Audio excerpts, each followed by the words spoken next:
Hey, I'm Shay Warner, and you are listening to Casual Cattle Conversations. If you are ready to explore different management practices and focus on improving your operation and the beef industry, this is the podcast for you. Welcome to the show. I'm so excited you are listening. Hey there, folks. It's Shay here, and welcome back to another episode. If you're a returning listener, I'm glad you're back, and if you're new, welcome to the show. So today we are visiting with Kelley and Kelley. They both work for Westway Feeds, but more importantly, we are talking about liquid feed, and we are going to be talking about really the basics of what is it, how are people using it, but also the economic advantages and what questions you need to ask yourself as a cattle producer to learn if this is a good option or solution for you. Now, before we dive into this conversation, I just want to remind you that if you are someone who wants to set goals for your ranch, wants to move it forward and make progress, but within the day-to-day fires, sometimes you forget what those goals are and let them slip. Well, I have a solution.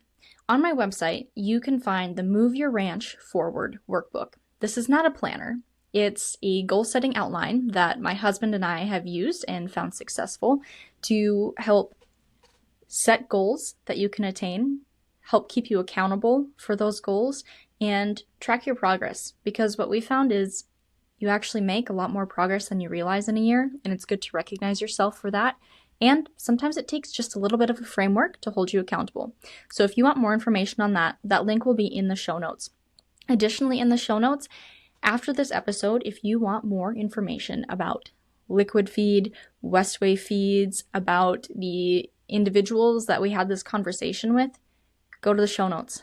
All those links are there. But with that, let's visit with Kelley and Kelley. All right, well, Kelley and Kelley, it is a pleasure to have you on the podcast today and to talk about liquid feed and a few other things sprinkled in there. Before we dive into this topic and get down into the nitty-gritty details, would each of you please introduce yourself and talk about your role in the beef industry and what you're doing today? Kelley Neuhold, we'll start with you. Sure. Technical support manager for Westway Feeds. I cover the Western United States, help with some in Mexico and Canada as well. My background is, I guess I grew up in Southeast Colorado on a ranch there. I've got a degree in vocational agriculture from Oklahoma Panhandle State. I taught 5 years in Southeast Colorado, and then went to CSU and got master's and PhD in ruminant nutrition, and worked at a couple different liquid feed companies before finding my spot here at Westway. All right. Kelley Sanders, you're up. Yeah, thanks, Shay. I'm Kelley Sanders. I'm the Director of Research and Development and Technical Services for Westway.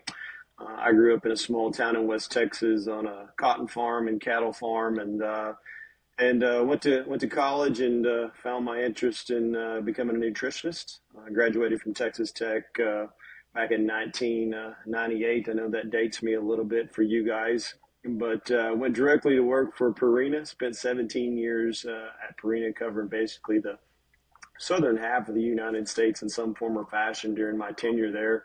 Working with from feed yards to preconditioning yards, seed stock operations, just regular commercial operations as well.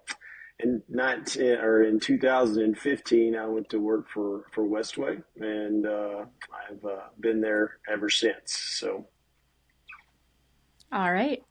Well, before we kind of get into the economics and differences of liquid feed compared to other feed sources, can one or both of you kind of tag team or talk about, really what is liquid feed, and then we'll kind of get into the history of it and why it's used. Yeah, liquid feed is a pretty diverse product, I guess. It can be anything from molasses to byproducts from milk production like whey. It can be from high fructose corn syrup. We see corn steep comes from that. CCDS, which would be condensed corn distiller solubles, would come from ethanol production. So really, we use all kinds of different byproducts that flow really well. They have different amounts of moisture in them. If we're talking whey, that could have anywhere up to 90% water and the rest would be solids, as something like molasses that can be up to 90% solids and 10% water. So what we do is we bring all of those into our plants across the country and bring those products in. We mix them up to make a really high quality product. Those products can vary depending on the operation they're going into, or we add some urea to increase the protein. We can add vitamins and trace minerals. We can add fly control, or we can add an ionophore or another type of drug, whatever that producer is needing, and we can make a really consistent product out of a bunch of different byproducts. So that's really what liquid feed is. And it runs the gamut. It can be we can sell it as an ingredient into a ration, into a feedlot, a dairy. A lot of dairies use straight whey or something like that. We can make a full suspension that would go into a feedlot or a dairy that would deliver all the calcium and protein and vitamins and trace minerals and drugs as well. Or we can make pasture products that would go out into a trough or a liquid feeder that would be fed, as a free choice type product to those animals out there in a pasture situation. So really, liquid feed is very diverse and just kind of it really depends on what specifics we're talking about, right? Yeah, the only thing I would add, Shay, to that is, as Kelley covered, there's a tremendous amount of different byproducts out there. But we've even seen liquid feed products that come out of the juice industry and things of that nature. So if it's a liquid product, liquid byproduct that has nutrition to it, whether that's sugar, whether that's some type of protein source, things of that nature, it fits into the liquid feed category, because if it has nutrients, we can feed it to cattle. So, how long has liquid feed really been utilized? I mean, does it have a pretty extensive history in your mind? Is it a little more recent? Can you tell me a little bit more about the history of liquid feed? Yeah, as I got into this industry more in depth nine years ago, and started looking at how long has liquid feed been used. I think the initial first patent was in 1913, and that was really looking at a dehydrated molasses product and rehydrating it. And so from then, it really started to grow some legs there in 1930s, and that's when U.S. Sugar actually started trying to making kind of their own liquid feed cattle on pasture, and so they were the ones who really started the whole process down in Florida, and our industry has really grown since then. In the 1940s, they really started looking at different research perspectives on the nutritive value of molasses products. They started looking at how different ways of feeding it. And then in the 50s, it really started to grow legs, because that's when the industry took a hold and actually started building the first liquid feed plants to start blending different liquid products together.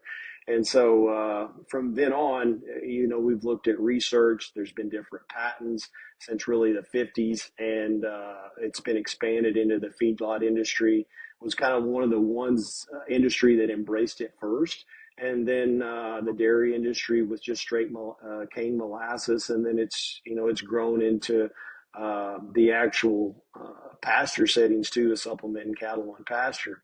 The one thing that's notable, I think, for liquid feed is, when it was initially started back in the 50s and 60s, we probably didn't know as much about it as we needed to know, especially about the management of the product and exactly how to manufacture it. And then it's grown ever since then. And so we had some challenges back then, but, as technology has knowledge and things of that has grown really through the 70s and 80s and into the 90s, that's when a lot of the technology and what we learned how to make suspensions, how to put liquid pasture supplements together, to manage intake a whole lot better. and just do a better job feeding cattle in different situations. That was really all took kind of place in the 60s, 70s, and 80s and parts of the 90s. If you just think about Westway and our business, we really, our footprint would have started mid 90s. And ever since that point in time, we've really grown our business through acquisition, through new customers, which is, more of an organic type growth. But as we gained new companies through acquisition, we also, gained some knowledge, and we also gained some technology as well. And which I think for our company, Kelley, I think would agree, has kind of put us at the forefront of the liquid feed industry. We are the largest liquid feed company in the U.S. and probably the world as well. And it touches cattle from the dairy sector, whether it's baby calves all the way up to lactation cows, to cattle on pasture, to cattle on finisher. So really, on the beef side, we can touch cattle from the day they start till the time they're harvested. There's some other things that have been developed throughout the years as well, and that would be more of feed mill products and having liquid binders that help dry customers actually make feed pellets and increase the pellet quality of those. And so, from that aspect of it, liquid feed touches cattle even on the dry sector as well, people that are feeding cubes. So we have, when you really look at our industry, we touch a lot of different animals across the country, whether it's directly fed to them or through some type of dry supplement as well. So maybe more than what you asked for, but I wanted to give you a pretty good extensive history there. Well, Kelley, I really appreciate that history of liquid feed and going into all of that background. So, how is liquid feed used differently across the country? Because ranchers in Texas can feed a lot different than ranchers in North Dakota, and same thing from east to west. So, where is this liquid feed really finding purpose, and maybe how does that look different in different geographical regions? The geographic regions are certainly different, and the ingredients that we're feeding those cattle, but really feeding cattle, the cattle are the same, right? Their nutrient requirements are the same, depending if they're cows or if they're feedlot steers or with their dairy calves or whatever. So we're using the supplements the same, and a lot of the byproducts are similar across the country, right? I mean, if you're in a big dairy shed, there's lots of whey available. If you're in the Midwest, there's CCDS and steep available, and really our molasses comes in, all across the country, depending on the ports in California or whether you're shipping it up from Mexico or coming in through Houston or from Florida, right? All of those things. So the liquid feed is really similar across the country. It'd be used in different ways in different parts of the industry. A dairy supplement's going to look quite a little bit different from a feedlot supplement. Our feedlot supplements are probably going to be heavy calcium because they're going to need calcium to balance out those diets that are heavy corn and that kind of thing. Truly, pasture products are unique. The requirements of those cows in those pastures are pretty similar. So a lot of our products across the country for those free choice products look pretty similar, right? Because the the cow consuming it has a very similar requirement. Yeah, I would piggyback that a little bit to say that with that in mind, people are going to feed it a little bit differently. Still, we have people that feed pasture cattle in Canada and in the north and in the south with liquid troughs and things of that nature. And so there's still some of the exact same methods of feeding it. I would tell you that probably, but actually in the north they probably use more TMRs to feed cows during the wintertime, mainly because a lot of those farms and ranches, they already have their own forages that are been put up and things, and they need to utilize those. Where in the South, we really don't do that. We have more native pastures, and so there's a little more concentration of liquid feed on pasture there through a liquid feeder. You get feedlot country is pretty much feedlot country, whether it's the Panhandle or if it's all the way in Nebraska and all the way up in the Dakotas, right? They're going to still put that in a TMR mix and feed cattle that way. So while it's the same, there's probably a higher concentration of TMR uses versus free choice liquids in different areas of the country. So that'll be a little bit of difference as well. Yeah. But I mean, we do sell pasture products across the country, right? I mean, whether it's a guy in South Dakota or whether it's somebody grazing corn stalks in Nebraska or whether it's a guy in Bryan, Texas, right? We do sell pasture products all across the country, and we certainly sell TMR products all across the country, and we really do cover the country.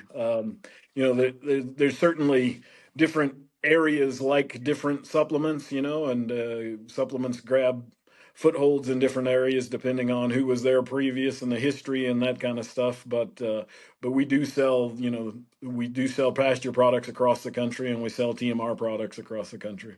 Yeah, no doubt, no doubt, and I think that just lends to the flexibility and convenience and some of those things that liquid brings to the party, versus having to have specific different types of storage and hand feeding and things of that nature. So, but Yep. it all fit. It lends itself to flexibility for a producer to make it fit logistically for his operation, I think. So before we dive into the economic conversation and what questions producers can ask to figure out if this is an option to look into, is there anything more either of you want to discuss on kind of the why and what is liquid feed?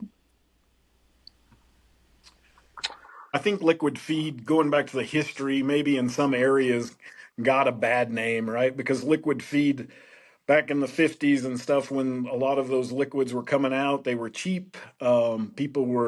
Cattle were cheap, so they were just trying to find a cheap source. And so they'd mix a little urea with a little molasses and dump it out in the cattle pasture and let them go to town, right? And didn't have much control. I think that's where liquid feed gets a little bit of its bad name.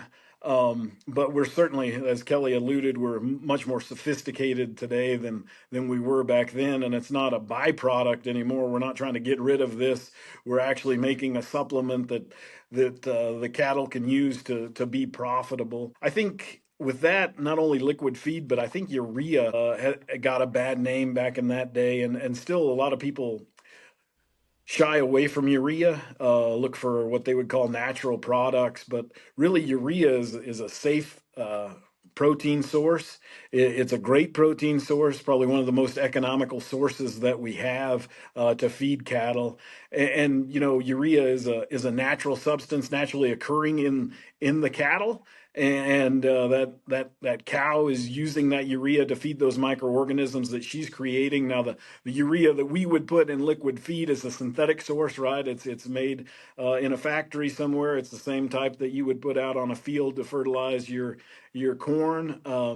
But it's indistinguishable from the natural source, and it's very safe for that animal. And we use several different techniques to make sure that urea is safe and healthy and provides that cow with the nitrogen that she needs to convert those feedstuffs into microbial protein and feed her the protein that she needs to get through the winter. Yeah, no doubt, no doubt. And one thing to piggyback off that, you mentioned the room of microbes and feeding those cattle. Uh, urea is very very readily available when it goes into the rumen, and that's why it complements itself really nicely with sucrose and molasses because they're both readily available. But the thing to think about is even on a natural protein source, a portion of that protein has to be converted to ammonia or ammonia nitrogen, even if it's a natural source. And so we really just kind of skip a step in that process and not have to have those bacteria turn it into ammonia. We just allow it all to happen really fast, and it goes into ammonia readily quickly when it hits the rumen. So we All may be right. getting ahead of ourselves a little bit. That's all right.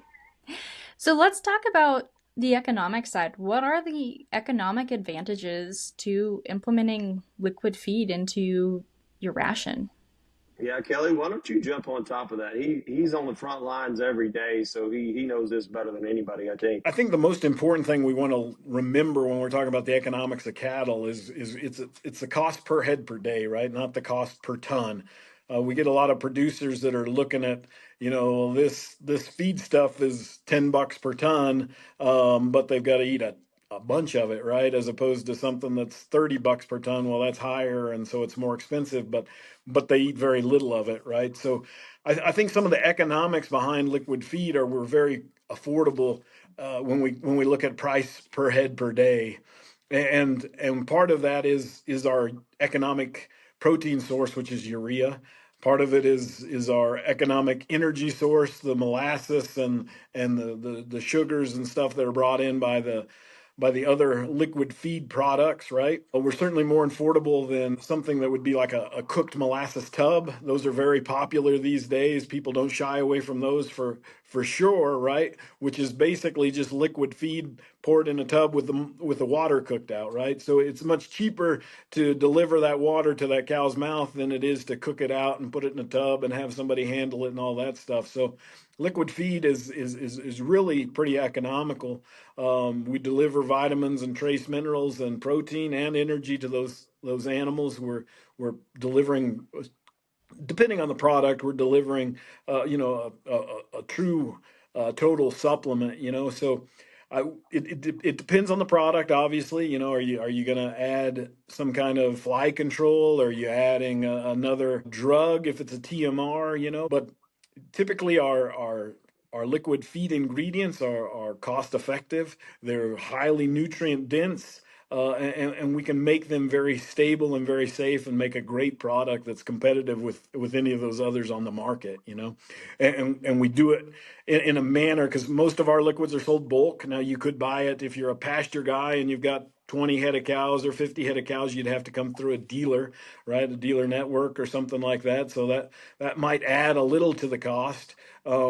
But convenience, that dealer, that's the other thing with liquids, is typically the price is delivered to the cow's mouth, as opposed to, the price I have to buy it at the store, and then I have to drive it home, and then I have to put it out. So, there's a lot of labor savings. There's a lot of those transportation issues that are already built into that cost, that you really, if you're going to figure on an apples to apples basis, you need to figure into those cakes, or you need to figure into whatever other supplement you're using. Yeah, we don't have $30,000 trucks anymore. We're dealing with $80,000, $90,000 pickups that these guys are having to run around on, and so that's a little different ball game when it comes to wear and tear on vehicles. Diesel's not 50 cents anymore when when a lot of that stuff was established. It's $4 basically, and so just the cost of doing business today is a challenge. Labor's a challenge today. Finding good help and good labor's a real challenge. And so having something that say in a pasture situation where you just have to deliver it once a week, once every 10 days, versus having to be out there every other day, delivering feed, wear and tear on trucks and things of that nature. There's a lot of economics there as well, from a labor saving standpoint, from a depreciation standpoint on a vehicle's longevity, things of that nature, that it's really hard to get your hands around it unless you're really tracking some of those costs. But they're real dollars today that I think have to be considered. Yeah, the other challenge I've experienced in the past is putting out. I was working with a gentleman, and we started using liquid, and versus him putting it out, and he discussed just how much his diesel bill was cut down by, basically somewhere around a third, because he was running tractors and he was running trucks, and so he went from running tractors and trucks to actually a one pickup with a delivery unit on it. He was putting it out every 10 days. It gave him a lot of other advantages, just seeing cows and prowling cows and things of that nature. So there's a lot there. The other savings that I think that we discount, especially on TMR mixes, Kelley, is just the amount of shrink, right? When you put a dry pellet or a dry meal or something like that into a bay, a lot of times you're going to get a lot of shrink from that particular type of supplement. And the one thing about liquid is you put it in a tank and it doesn't really go anywhere unless it's going directly into that mixer. And so, if it's 2 or 3% or 5% of shrink, those, especially today, those dollars add up again. So we feel like we have a lot of labor savings, a lot of other economic advantages just besides what it costs per head per day. That's mainly what people look at, and that's what Kelley deals with on a daily basis, talking about those particular things. But there's other things that producers have advantages with that bring some economics to them. Yeah, I think you had a really good point about shrink on a TMR. But I think there's also no shrink in that pasture as well, right? That pasture supplement doesn't have any shrink, whereas if we're feeding cake out on the ground or distillers out on the ground, we're going to have quite a little bit of shrink there too that we don't necessarily see. And the other thing is, we can feed cake every third day or every fourth day or something like that, and still make that cow work. But with the liquid, we only have the cost of feeding her every so often, but we get the benefit of actually having that supplement out there every day, right? And there are benefits to having a supplement out for a cow, 24 hours a day, 7 days a week, right? Because those rumen microorganisms have a very short lifespan, and if those cows don't have those nutrients available, not that they can't use urea recycling and stuff to make that possible, but it is better to have those nutrients out there and that availability for that cow. And we see some increase in body condition scores. We see some better breed back and that kind of stuff by having that feed out there for them 24/7, 365, as opposed to, well, I'm going to save on my fuel bill because I'm only going to feed every third day or whatever. So there really are some advantages to having those pasture products. Yeah, that just speaks to efficiency, right? I mean, if we're doing a better job with feeding that cow on a daily basis, because she has a requirement every day. It's not every third day, it's not every week, it's every day. And I think that's an efficiency standpoint that liquid feed provides as well. And granted, the efficiency can be different on different type of products based on what they look like in the nutrient profiles and things of that nature. But it brings efficiency to a ranch, especially feeding cattle. So if there is a rancher listening to this podcast that is like, how do I know if liquid feed really is going to be the solution for me? What questions should they be asking themselves? Well, that's a Right. good thought provoker, Kelley. Go ahead. Go ahead. Yeah, that's a great question. First, I think we need to figure out what our cost is, what other ingredients are available, right? How are we feeding these cows? Is it are they out in the pasture? Am I trying to make the most of my stockpiled forage throughout the winter, or am I putting them in a dry lot, right? I mean, depending on those situations, we need to talk at that, and then we need to look at our cost per head per day, right? Because that's truly the number that matters, right? Not the price per ton, but the cost per head per day. And so depending on those situations, we could be competing against, and that's the thing we do need to look at. Are if we're a TMR product, are we going to have to put in a dry supplement and protein supplement and all of these things where I could do that all in my liquid?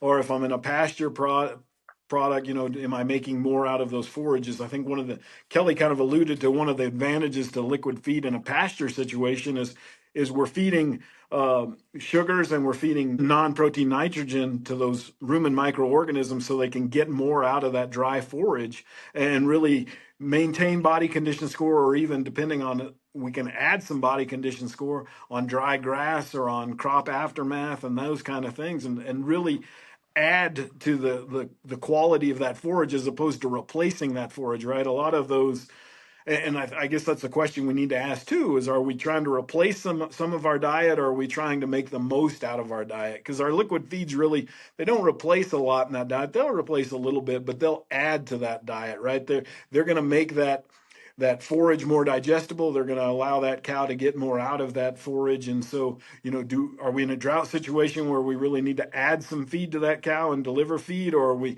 in a spot where we've got tons of feed, it's just not really high quality? And so those are some questions I think we need to ask ourselves as producers. Yeah, I like to start too with, what are you trying to achieve? Because some guys that are out there and ladies are sitting there thinking, man, I don't have enough time. I can't find enough labor. So how am I going to get these cows fed every single day? How am I going to put out enough hay to be able to do this or whatever the case may be? So a lot of times there's logistics and time and having enough people on an operation to get it all done. And so that's one thing I think we ask ourselves is that, and what's our end goal? Are we average, and from an industry standpoint, and are we wanting to increase our production? And then that's where you have to get with somebody like Kelley, some of our field folks, and say, hey, here's my goals. How am I going to achieve that? Because due to the flexibility that we have with liquid, we can craft different liquid feeds the way they need to be crafted a lot of times to be able to meet the goals of a producer, right? Or we can change the way we feed cattle because it's our free choice. We can change the way we feed cattle from how we've conventionally done it because we're not locked into one way of feeding them, right? And so, one of the things we've talked about a lot of times is, what about feeding cattle, 365 days a year, giving them those options, right? And that way, because cows a lot of times are nutrient deficient at times of the year when we don't really pay much attention to them. And August is a great time for that, mid July into September. And so those are other times we don't pay attention to the cow, the calf. We're at the end of the season, but a lot of times those cows are nutrient deficient. And so just thinking of different ways to meet your goals and what you're trying to achieve is really important. The other thing I think to think about is what type of equipment do I have? What can I actually, feed cattle, in a manner like that? Because not everybody has a trip popper cube feeder or a way to store a whole truckload of tubs or a whole truckload of cubes and things of that nature. And so you're buying them in sack. Is there a way to not have to deal with that particular type of inventory? And that's where a lot of our dealers come in that are out in the field. Is those guys are really your inventory source. They have your inventory. They put liquid out and keep liquid feeders full whenever you're not having to worry about them. So, and again, it goes to your producer. You have very large producers that can do it themselves. That's a whole different set of questions. Because a lot of times in that case, you're going to have some infrastructure put in to be able to do that. And so that's where our team comes in and say, hey, here's what it costs to do that, but here's your payoff over a 2 to 3 year period to be able to pay for that due to your increase in cost or savings due to labor, due to some other things there. So there's a lot of questions to ask, but to me, it always starts, what are you trying to accomplish and how are we going to get there?